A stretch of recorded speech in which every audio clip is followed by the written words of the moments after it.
സ്വർണ്ണക്കള്ളക്കടത്ത് കേസിൽ ശിക്ഷിക്കപ്പെട്ട് ജയിലിൽ കിടന്ന പ്രിൻസിപ്പൽ സെക്രട്ടറി ശിവശങ്കറിനെ ആദ്യമായി മുഖ്യമന്ത്രി പിണറായി ന്യായീകരിച്ചു. ഒന്നാം പിണറായി സർക്കാരിൻ്റെ കാലത്ത് പ്രിൻസിപ്പൽ സെക്രട്ടറി ആയിരുന്ന ശിവശങ്കർ സ്വർണ്ണക്കള്ളക്കടത്തുമായി ബന്ധപ്പെട്ട കേസിലാണ് ഇഡിയും കസ്റ്റംസും അറസ്റ്റ് ചെയ്യുകയും അദ്ദേഹം ജയിലിൽ അടയ്ക്കപ്പെടുകയും ചെയ്തത്. അന്നെല്ലാം മൗനം പാലിച്ച മുഖ്യമന്ത്രി 8 വർഷത്തിന് ശേഷം ശിവശങ്കർ മഹാനായിരുന്നുവെന്നും മിടുക്കനായിരുന്നു എന്നും ശിവശങ്കറിൻ്റെ പേര് പറയാതെ പറയുകയാണ്.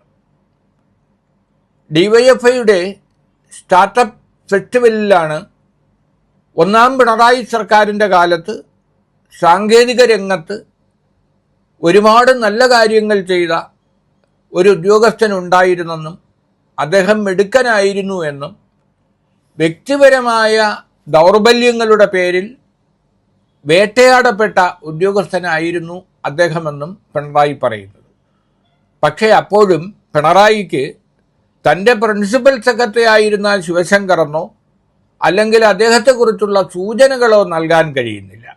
ഒന്നാം പിണറായി സർക്കാരിൻ്റെ കാലത്ത് സാങ്കേതിക രംഗത്ത് ഒരുപാട് നേട്ടങ്ങളുണ്ടാക്കാൻ സഹായിച്ചത് സമർത്ഥനായ ഈ ഉദ്യോഗസ്ഥനായിരുന്നെന്നും അദ്ദേഹത്തിനെ വേട്ടയാടിയെന്നും അദ്ദേഹത്തിന് വ്യക്തിപരമായ ദൗർബല്യങ്ങളുണ്ടായിരുന്നു, ആ ദൗർബല്യങ്ങളുടെ പേരിലാണ് വേട്ടയാടിയതെന്നും പറയുകയാണ് പിണറായി ചെയ്തത്.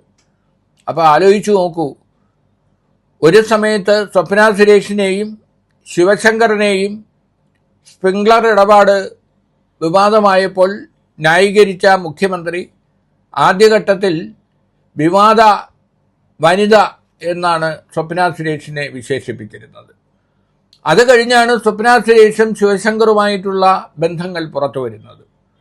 സ്വപ്നയുടെ നിയമനം ഉൾപ്പെടെ വിദ്യാഭ്യാസ യോഗ്യത ഉൾപ്പെടെ എല്ലാം വിവാദമാകുകയും ഗ്രീൻ ചാനൽ വഴി സ്വർണ്ണക്കള്ളക്കടത്ത് നടന്നതിൽ സ്വപ്ന സുരേഷിനും ശിവശങ്കറിനും പങ്കുണ്ടെന്ന വിവരങ്ങൾ പുറത്തു വന്നത്. ഒടുവിൽ സ്വപ്നയും ശിവശങ്കറും ജയിലിൽ പോവുകയും ചെയ്തു. അത് കഴിഞ്ഞ് ജയിലിൽ കിടന്നുകൊണ്ട് സ്വപ്ന നടത്തിയ ശബ്ദ സന്ദേശങ്ങൾ വിവാദമായി. ആ ശബ്ദ സന്ദേശങ്ങളെ ആദ്യഘട്ടത്തിൽ ഇടതുപക്ഷം ന്യായീകരിച്ചു, രണ്ടാം ഘട്ടത്തിൽ അതിനെ തള്ളിപ്പറഞ്ഞു. ഏറ്റവും ഒടുവിൽ സ്വപ്ന സുരേഷിനെ തന്നെ ശത്രുവായി, വർഗശത്രുവായി അവർ പ്രഖ്യാപിച്ചു. എന്നാൽ ശിവശങ്കർ ജയിൽവാസം കഴിഞ്ഞ് പുറത്തിറങ്ങി ഇപ്പോഴും മൗനത്തിലാണ്. ശിവശങ്കറിനെക്കുറിച്ച് സ്വപ്ന സുരേഷ് പുസ്തകം എഴുതി.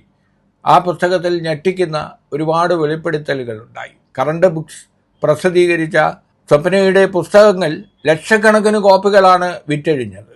എന്നാൽ ആ പുസ്തകത്തിൽ സ്വപ്ന ഉന്നയിച്ച ആരോപണങ്ങൾക്കെതിരെ ഒരു നിയമ നടപടി സ്വീകരിക്കാൻ ശിവശങ്കറോ ഇടതുപക്ഷമോ ഒരിക്കലും തയ്യാറായില്ല. അപ്പോൾ പ്രിൻസിപ്പൽ സെക്രട്ടറി ആയിരുന്ന ശിവശങ്കർ ആരോപണ വിധേയനായി ജയിലിൽ പോയിട്ടും മുഖ്യമന്ത്രി എന്ന നിലയിൽ തനിക്ക് അതിലൊന്നും പങ്കില്ല എന്ന നിലപാടിലായിരുന്നു പിണറായി. ഇതാദ്യമായി അദ്ദേഹം ശിവശങ്കറിനെ ന്യായീകരിക്കുകയാണ്. ശിവശങ്കറിനെ അറസ്റ്റ് ചെയ്ത സന്ദർഭത്തിൽ മുൻ മന്ത്രി സുധാകരൻ പറഞ്ഞ ഒരു വാചകമുണ്ട്. മുഖ്യമന്ത്രിയുടെ ആഫീസിൽ ദുർഗന്ധമായിരുന്നു, ഇപ്പോൾ മുഖ്യമന്ത്രിയുടെ ആഫീസിൽ സുഗന്ധമാണ് എന്ന് മുൻ മന്ത്രി ജി സുധാകരൻ പറഞ്ഞിരുന്നു. അതെല്ലാം ഓർമ്മിപ്പിക്കുകയാണ് ഇപ്പോൾ ശിവശങ്കറിനെ ന്യായീകരിച്ചുകൊണ്ടുള്ള പിണറായിയുടെ പ്രസ്താവന.